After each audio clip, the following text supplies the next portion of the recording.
guys, I think it is time. I think it's finally time to take a step back from the abandoned Evo 10 project. This car right here, that is giving me serious ABS problems. I haven't figured it out yet. I think it's finally time to get back to work on my own personal Evo 10.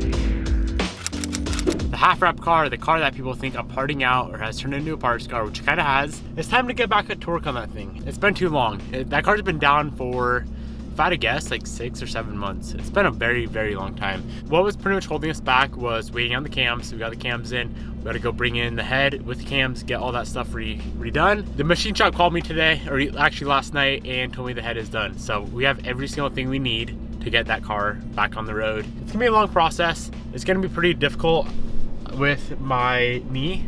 I don't know how I'm gonna get the motor and training in the car together. I'm gonna see if my brother Austin will come over and help me, but if not, I think we can figure it out. So without further ado, welcome to, let's call this journey the quest for 600.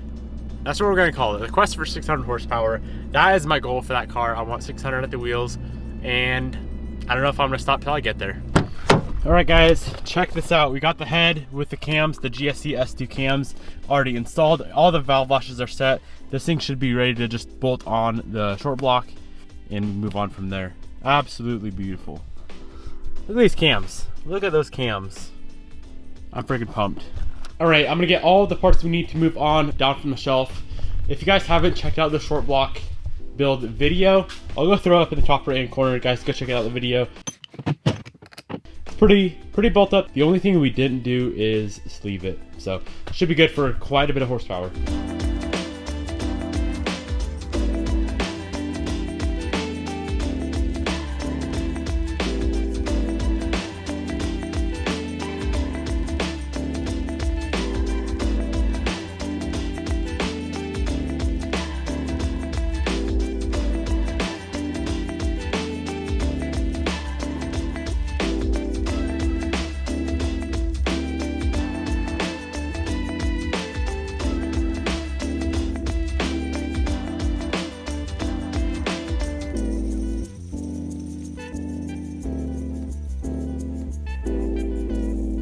I am super pumped to be working with MA Performance, Wiseco Pistons, and GSC on this build. We should be able to make, like I said, somewhere around the 600 range. My goal is 600 horsepower on this specific build with the ETS kit and the 6266. I think that should be achievable. I may have to like upgrade the fuel system. I think right now I have the, is it a Walbro 450? And like FIC 1350s or something along those lines. And we are shooting for 600 on pump gas, so we'll see what happens when we get into tuning. I'm always down to upgrade more parts if needed, but I know this motor is definitely capable of it. Here's the head, fully assembled. We have a box of parts from the one and only MA Performance. Those are the stock cams, the stock gears. We are running stock gears. And then fully built short block, valve cover, timing cover, oil pan, bunch of other stuff over there. If you guys need any parts whatsoever, go hit up MA Performance. I'll have them linked down below. My discount code Devin5 will save you 5% on a ton of stuff, including the cams running, the pistons running. I know on OEM Mitsubishi parts, the discount code unfortunately doesn't work, but a lot of the aftermarket parts we are running on this car, Devin5 will save you 5% off, and it adds up. Motor builds aren't cheap, so 5% off does add up to quite a bit. Let's go ahead and open up this box and see what we got in there. It should be all the gaskets we need to get this build done.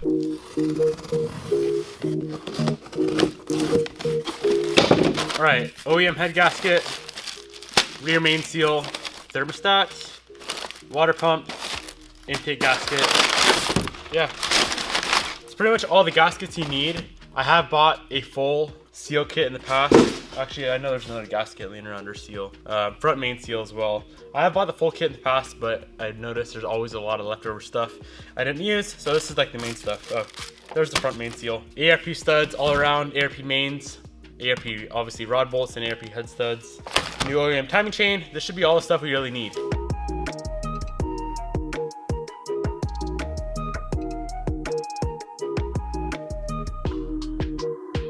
Before we get to work assembling the head and the top end of this motor, I kind of want to go over the GSC S2 cams. There's so many bullet points and so many reasons why I went with this camshaft over any other brand in the world. These things are freaking amazing, guys. So with the 600 horsepower goal in mind, we were kind of forced to go with cams. I was running stock cams in the past. We got around 550 at the wheels.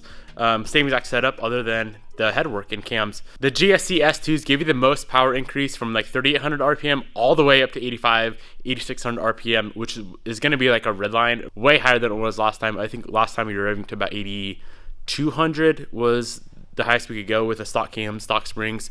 If you go any higher than that, you kind of risk floating valves. Super pumped to be revving to like the 8,600 mark. That's definitely where the 6266 wants to rev to, is a high RPM range. GSC is also the only manufacturer in the world to produce a set of billet cams for the 4B11T. So guys, if you want to pick up a set of the cams or the springs or titanium retainers we are running on this motor, on this head, I'll have a link down below. Go pick up a set, you won't regret it. They do make S3s as well, which is a little too aggressive for what we are going for right now.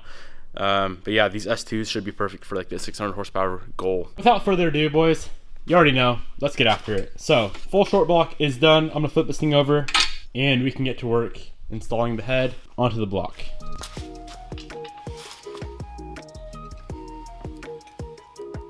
The first thing I want to do is just clean up the gasket surface on the block and on the head, just so we have a nice sealing surface. We do have the little filter. I think it goes in that hole right there. So there's a little filter that goes in there. A little bit of sealant on these two tabs on the bottom and top end of the gasket. And then we can slap the head onto the block. I am gonna have to pull these cams off, I'm pretty sure. Actually, I kind of forgot to mention, boys, we gotta fit all those ARP studs in there as well. But yeah, I do have to, yeah, I'll have to pull these cams off to get the head torque down. Not a big deal. I like to use brake cleaner on all of the gasket surfaces, or pretty much anything I clean on a motor. Use brake cleaner, it works quite well.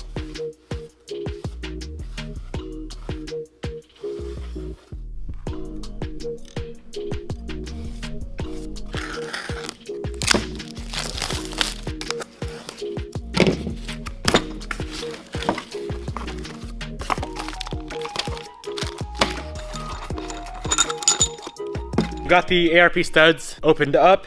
Before we thread them into the block, we will be throwing a little bit of this ARP Ultra Lube. It's just like a thread lube. Helps you get to the proper torque spec. We'll be threading them in just hand tight until they bottom out. We're not gonna be torquing them to the block at all, as specified on the ARP instructions. I have seen people comment in the past like, dude, why aren't you torquing these things down? You don't torque them down to the block, you thread them in and hand tight until they're completely bottomed out, and then you torque the nuts down, obviously on the head. Let's thread these things in with some ARP lubricant and we can move on to getting the head on.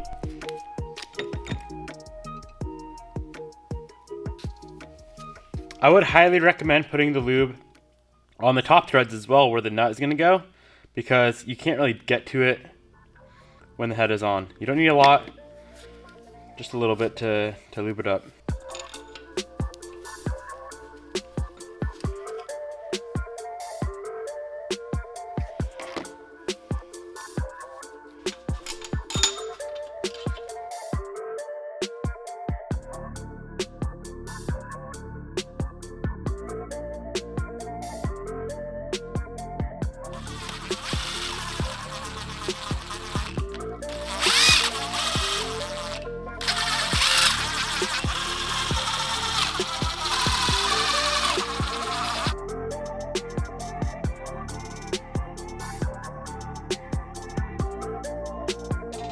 From here, we are going to move on to taking these cams out, setting them on the table. Remember guys, all of these cam caps have to go on in the same exact location that they came off.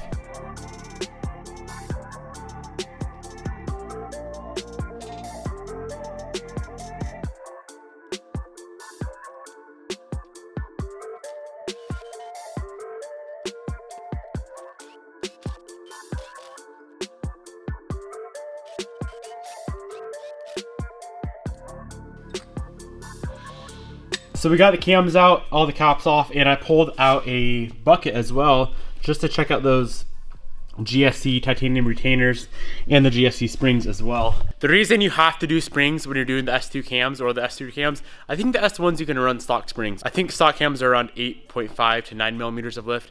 These are 11 millimeters of lift. So to keep it simple, the stock valve springs cannot keep up with these crazy ass cams. Let's flip over the head, get the gasket surface cleaned up, and get it on the block.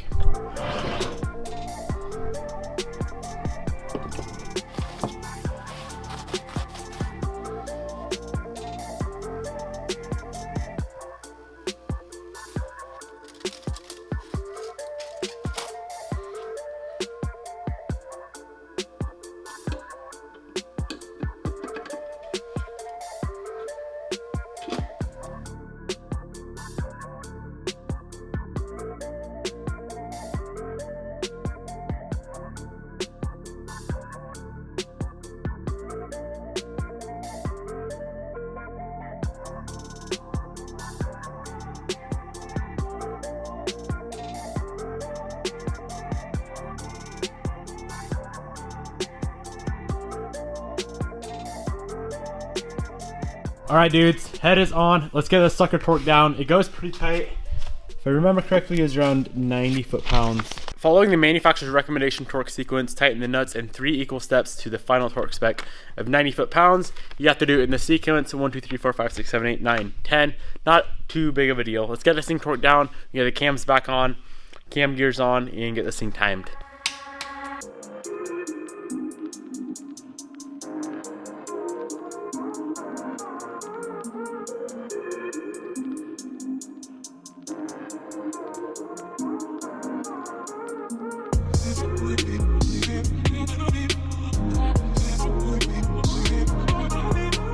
All right, boys, before we move on with getting the cams back on the head, we have something pretty dope to go do with the Evo 8.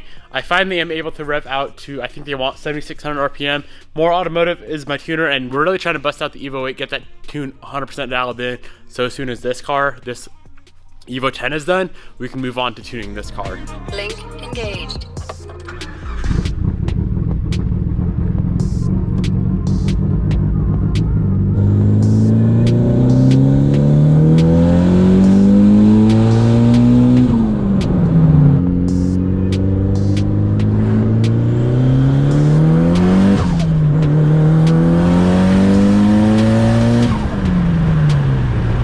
I'm gonna go ahead and say this right now, guys. This car is faster than the Evo 10 has ever been in its entire life. It's like a battle, which car will be faster when it's completed, the Evo 8 or the Evo 10. It's hard to say, but I'm pretty sure the Evo 10 is gonna take it by a little bit, but this Evo 8 is definitely hauling ass. I do wish this thing looked a little bit better. I ordered a set of wheels. It kind of sucks. I ordered them off eBay from an eBay seller about 2.5 weeks ago, and they still haven't shipped. I don't know if they're ever gonna ship, so I may have to like dispute that payment. It sucks though, because they're my favorite wheels ever. I don't know, maybe I'll just order a set of reps or something for now, just so it looks good. Let's get back to work on this Evo 10 motor.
Let's flip this motor over. We can stop on the oil pump. We got to do the oil pump chain and the oil pump chain guides, and then we can do the timing components, timing cover, oil pan, valve cover, and this motor should be a wrap.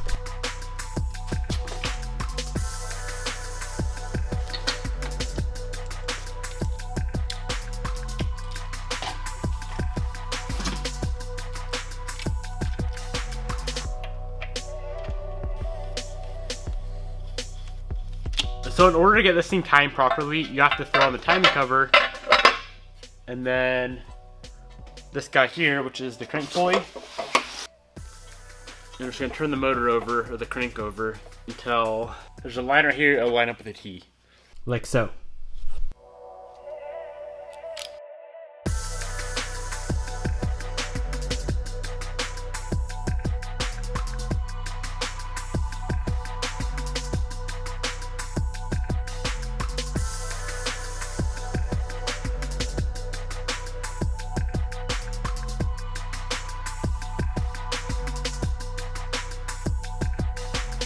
All of the timing is done. Let's slap on the covers, the valve cover, timing cover, and oil pan, and we will have a complete long block ready to drop in the car. Hopefully tomorrow, if I can find someone to help me drop it in because of my knee surgery issue thing. We should have this car hopefully up and running within a few days, which is pretty wild to say because this car has been down for so freaking long.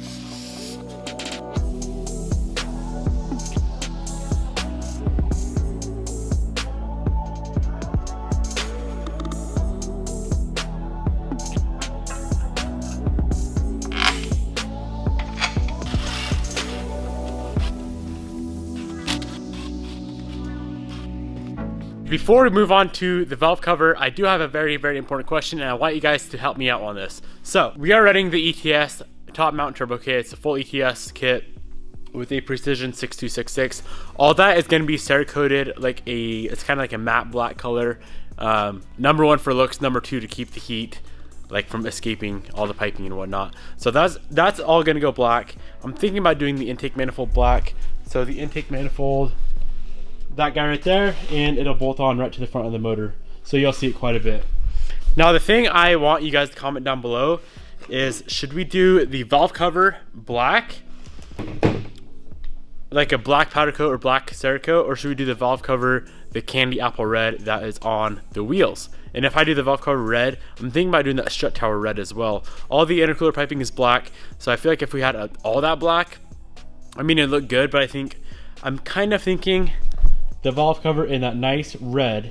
If you guys have been subscribed to the channel for a while, you know the red I'm talking about. If you're new here, it's pretty much like a candy apple red that's on the wheels. I think it looked pretty nice on the valve cover. And then we're not going to be running the engine cover this time around. I picked up a carbon fiber spark plug cover, so that'll look pretty sick. But yeah, comment down below, black valve cover or a red valve cover. For now, we can go ahead and bolt it on, but as soon as we get the motor in the car, before we ever run it, I kind of want to coat the valve cover a dope color.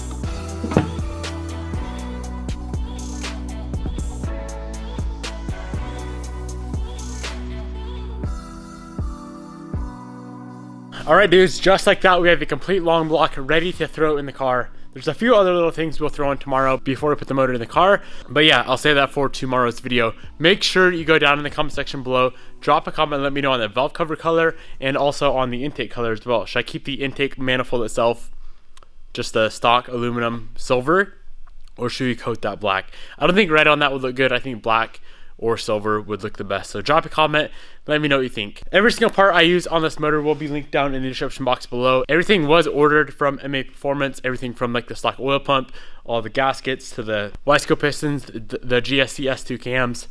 Every single thing will be linked down below. Once again, huge shout out to MA Performance, GSC cams, and Wiseco pistons for working with us on this engine and hopefully getting us to that 600 horsepower, real horsepower goal. Hope you guys enjoyed the video. Peace out. I'll see you tomorrow.